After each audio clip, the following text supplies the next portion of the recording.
আচ্ছা স্বামী ভাই, আপনি তো রোজা রাখেন না, কিন্তু প্রতিদিন মসজিদে গিয়ে ইফতারি করেন, তার কারণ কি? আরে বেড়া, কারণটা হইলো সারাদিন রোজা রাখা যে পাপ করছি, তাই মাগরিবের সময় মসজিদে গিয়া ফাও ইফতার কইরা ওই পাপের ঘাটতি পূরণ করলাম আর কি। আচ্ছা ভাই, রোজা না রেখে যে ইফতার করলে সব আছে, এটা আপনি কোন হাদিসে পাইছেন? কা জাল হাদিসে পাইছি।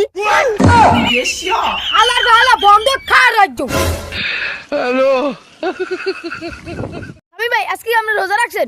এই বেড়া বকদাটা, ও থতমা দেখা বোঝো না যে মুই রোজা রাখছি কিনা রাখছি? ভাই, আমরা তোতমাই তো লেখা নাই যে আপনি রোজা রাখছেন। এই বেড়া, মোর থতমাকে একটা সাইনবোর্ড যে মোর থতমায় লেখা থাকবে যে আমি রোজাদার। তাই লেখা না থাকলে বুঝবো কিভাবে? কিভাবে বুঝবি মানে?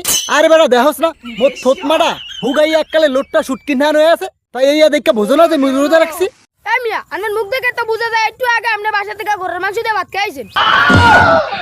চাইয়া দেখো হালার ফালাই কয় কি? এ বেড়া বকদাটা, ঘোড়ার মাংস কি মানে খায় আয়? এই মিয়া, খায় না তো কি? কালকে খবর দেখলাম বিএমপির এক নেতা গরুর মাংস বেচতে ধরা খাইছে। ওই নেতা তো ঘোড়ার মাংস ব্যস্ত, গরুর মাংস কইয়া মানে না জানি না খাইতো, তাই মুই কি হ্যান কিনা মাংস না খাইছি যে মুই ঘোড়ার মাংস দিয়ে ভাত খাইছি বেটা? খাইতো কতক্ষণ? মাসে তো রোজা রাখি আমি তো কয়। আর আপনি তো রোজা রাখেন নাই, আপনি মিথ্যা থাকলে সমস্যা কি? চাইয়া দেখো মাল্লো আবার কয় মুই রোজা রাখিনি। এ বেটা, মুই সবগুলা রোজাই রাখছি, খালি 4-5টা রোজা বাদ গেছে, মুই ঘুমের গন্ডা উত্তারি নাই দেখা। এই মিয়া, তাই 4-5টা রোজা বাদ গেলে আপনি সবগুলো রাখলেন কিভাবে?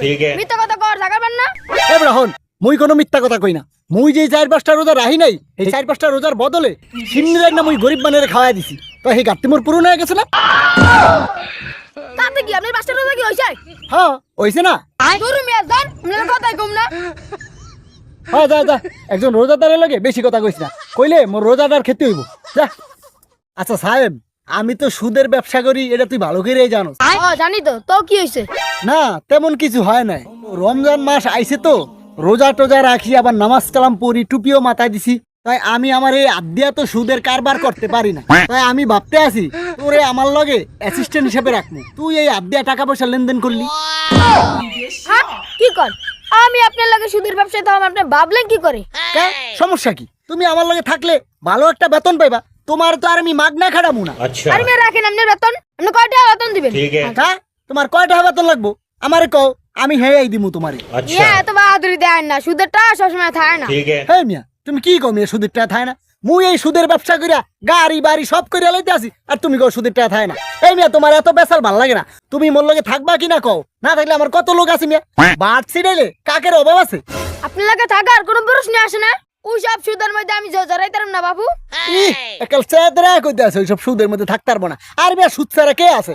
যাক, তোমার তো দাম বাড়াইনার কিছু নাই, মুই টাকা দিয়ে অ্যাসিস্ট্যান্ট রাখমু, মুই মাগনা খাটামু না। আর মিয়া টাকা ছিড়াইলে তোমার মতো কত অ্যাসিস্ট্যান্ট মোর পিস পিস ঘুরবো মিয়া। রাহো মিয়া তুমি। আইছে